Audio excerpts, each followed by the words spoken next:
Le Saint-Esprit est disponible pour toi. C'est la 10e vérité concernant le Saint-Esprit.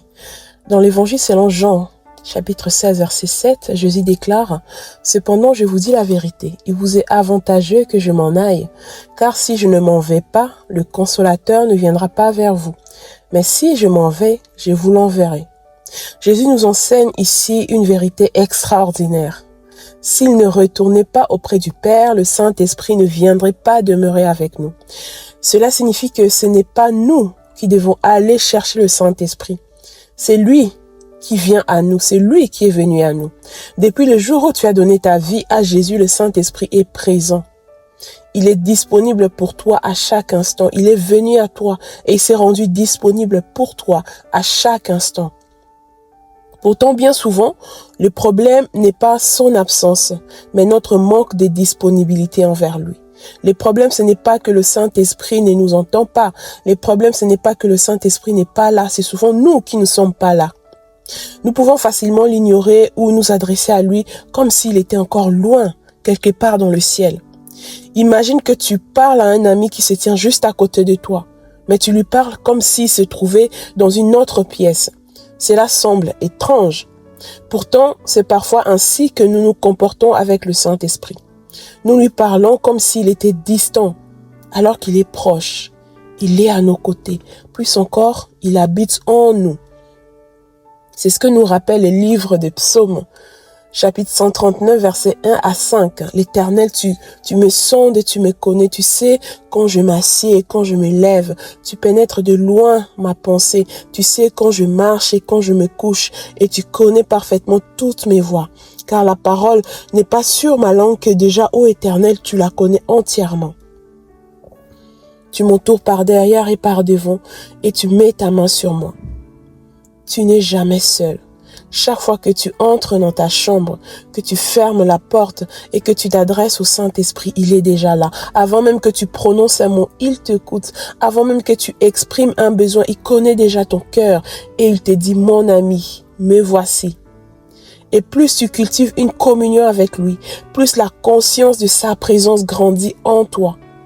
Plus tu cultives une communion avec lui, plus la conscience de la présence du Saint-Esprit grandit en toi. Tu deviens plus sensible à sa voix, à son action et à sa proximité.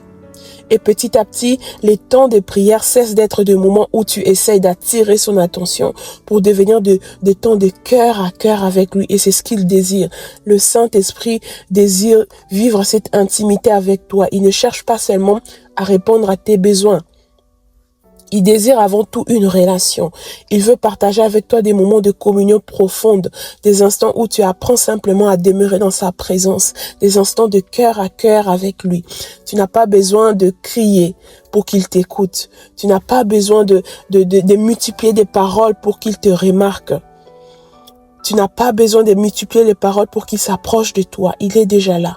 Et lorsque tu pries avec les sentiments d'être seul, c'est de l'incrédulité. Mais la foi, au contraire, s'appuie sur cette certitude. Le Saint-Esprit est présent. Que je ressente sa présence ou non, je peux traverser des moments où mes émotions ne perçoivent rien de particulier, mais la vérité demeure la même. Il est là. C'est cela la foi. Croire que le Saint-Esprit est présent lorsque je le sens, mais aussi lorsqu'il semble silencieux. Croire qu'il m'écoute lorsque mes émotions me disent le contraire. Croire qu'il agit même lorsque je ne vois encore aucun résultat. Et aujourd'hui, le Saint-Esprit veut te rappeler ceci. Mon ami, tu as toute mon attention. Avant de présenter tes besoins, tes requêtes ou tes préoccupations, je t'invite à prendre quelques instants pour te concentrer sur sa présence, sur la présence du Saint-Esprit. Réalise qu'il est là. Laisse cette réalité apaiser ton cœur et te donner l'assurance nécessaire pour prier avec la confiance et l'autorité que Jésus t'a accordée. Prie avec moi. Oui, Saint-Esprit, merci pour ta présence à mes côtés. Je crois que je ne suis pas seule. Tu es là avec moi et tu habites en moi. Merci parce qu'en Jésus-Christ, je peux m'approcher de toi avec confiance. Merci parce que tu ne te détournes jamais de moi et que tu es toujours disponible lorsque je t'appelle. Augmente ma sensibilité à ta présence, Saint-Esprit. Viens augmenter ma sensibilité à ta présence. Développe en moi une conscience plus profonde de ton œuvre et de ta proximité. Oui, Saint-Esprit, apprends-moi à vivre chaque jour dans la communion avec toi, Saint-Esprit. Je vais apprendre à te connaître davantage. Je vais apprendre à écouter ta voix et à marcher avec toi. Au nom de Jésus. Amen. J'ai prié pour toi. Saint-Esprit, merci parce que tu es présent. Là où se trouve ton enfant en cet instant même, tu es présent. Je prie que tu enveloppes, que tu l'enveloppes de ta présence, de ton amour d'une manière particulière aujourd'hui.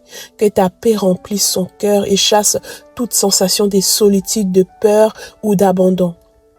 Oui, j'ai prié ce matin que la présence du Saint-Esprit devienne de plus en plus réelle et tangible dans ta vie quotidienne. J'ai prié que tu développes une profonde intimité avec le Saint-Esprit et que tu apprennes à reconnaître sa voix au milieu de nombreuses distractions de ce monde. J'ai prié que tes temps de prière deviennent de véritables rendez-vous d'amour et de communion avec le Saint-Esprit. J'ai prié que tu puisses prier avec foi, avec assurance, avec l'entière conviction que le Saint-Esprit est présent. Oui, Saint-Esprit, merci de mettre cette certitude dans le cœur de la personne qui écoute cet audio. La certitude que tu l'écoutes, que tu agis en sa faveur, que toute ton attention est tournée vers lui. Que toute ton attention est tournée vers lui. Au nom puissant de Jésus-Christ. Amen.